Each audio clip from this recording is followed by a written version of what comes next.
The darkest hour is just before the dawn. Our world is in a heightened state of uncertainty. Financial markets are on the longest run in history without a correction.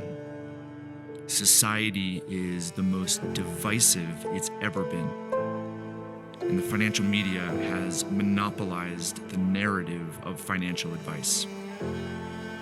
Americans' anxiety of finance is at the highest level ever.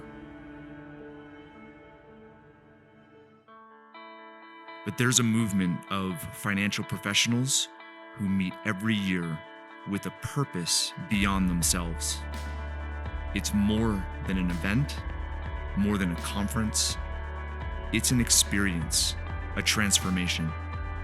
This community has united together once again, driven to make a difference, driven to leave a legacy.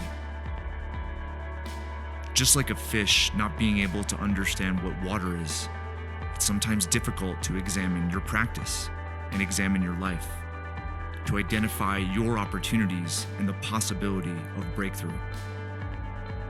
You know, the community's been really good. And I haven't reached out and spent as much time other than at these events, which is always good for rejuvenation and getting you back on track, right? So, which I'm so grateful and appreciative for. It's just, you know, it's finding those bits that resonate with you and kind of take you down a path, and just to go down that path and realize there's no right, there's no wrong, and that there's always help and support. That's the biggest thing. Like, I might not be on every monthly call, but I know at any point in time I can reach out to somebody and they're going to be there to help me. And it's without any expectation, it's without any misgivings. They're just there to help you. And knowing you have that support as an advisor is worth, you know, it's invaluable, right? So that's the biggest thing for me. One thing is with a conference like this where you're sharing ideas and people are at a different level. You know, for me, I'm always trying to find that opportunity to either give back to somebody that I think has a lot of potential, but maybe they're just kind of searching, or, you know, you hear people like Vince Dodonna or Garrett Gunderson talk and you just like get re-inspired, you know, almost. So for me, I'd say this event, probably more than any other, really shows how the movement's growing and what potential there really is. And I can feel it, I can see it, like in people's confidence and seeing them year after year. So I get excited because that means you're part of something that's growing, and then constantly that's a challenge for me to figure out, well, how do you add more? How do you give back more? How do you, you know, if I come back next year, what's going to change for me if I just say the same thing? You know, that I'm not doing what I'm preaching something, but then I'm not also acting in the same way. So I'm excited. I remember my dad, who's a coal miner, and when you think about coal miners work pretty damn hard. I remember telling them, I'm like, Dad, I'm going to work harder than anyone else I know, so that one day I can live a life that no one else can live. And what he told me, he goes, hey, I appreciate the work ethic and sentiment. He said, but the bottom line is you can never get back the experiences that you never have. You can never recall the memories that you never create. And so this is the damaging notion of play to win, is it becomes this one day, someday, where sacrifice is the mantra. In the world of religion, sacrifice means to make sacred. In any other context, sacrifice means to give up something. And a lot of times we're giving up something greater for something lesser. Hence the 401k. I mean, hell, that thing is, let's just put money in there, and then I guess 30 years from now, there's going to be money in there that the government just invades, and you're going to find out it wasn't what it was cracked up to be. It'll be riddled with fees, that'll underperform, and ultimately, people have taken their hard-earned money and components of their life and gifted it to that rather than having the experience along the way. See, I believe that we are our greatest assets, not a stock, not a bond, not a piece of real estate.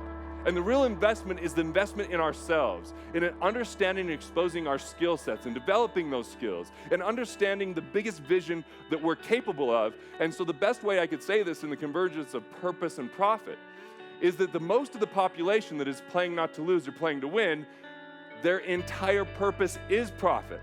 The problem is that's a gaping hole that no matter how much money you stuff in it is never filled. And this is the playing not to lose and the playing to win trap. This is where most people get stuck, is they're just trying to get more.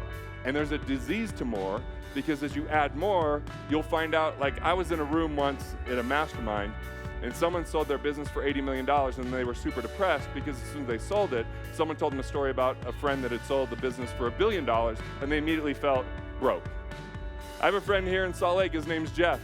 Jeff had a private plane, and he landed at the Salt Lake airport, and then he looked over, and who's the big billionaire here in Utah? Huntsman. Huntsman's plane was next to him. Huntsman had a badass big plane. Jeff had a pretty cool plane, but smaller, so he went from feeling amazing on the flight to looking at the other plane being like, I'm a complete failure. This is playing to win. This is what playing to win is like, and playing to win is a liar and a thief. It lies to us by saying, I'm just gonna do this for now, but it'll be different in the future.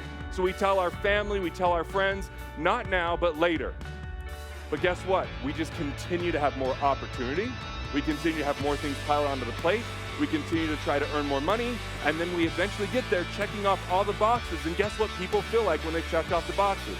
They still feel like the wounded child that's not loved enough, that didn't accomplish enough, that someone did better than them, and it's a complete destructive trap. I think probably the way it's changed my life the most is anytime you get around people that have a like mind and want to continue to pursue their potential no matter what. I mean, that's just so thrilling. I've got goosebumps right now just talking about it. Like, we just came out of a conversation about fear and how to overcome fear and how to impact the most people possible. When you're around a group of people like that, even if it is just for 3 days, the impact that that has on the rest of your year, especially when you know you're going to see those people again next year, it creates that accountability for all of us just to keep spiraling upward, and that is exciting. It's like literally being in a tornado, but in a positive one. The Summit for Advisors is a 3-day journey of personal development where we come together to identify those opportunities, to become better people, not just better advisors, to make an even greater impact on our clients' lives by better communication, business practices, and financial strategies, to network with colleagues, to mastermind, to learn what works and what doesn't, to contribute, be vulnerable, to laugh, to cry. The Summit for Advisors is about growing and making an impact on the world.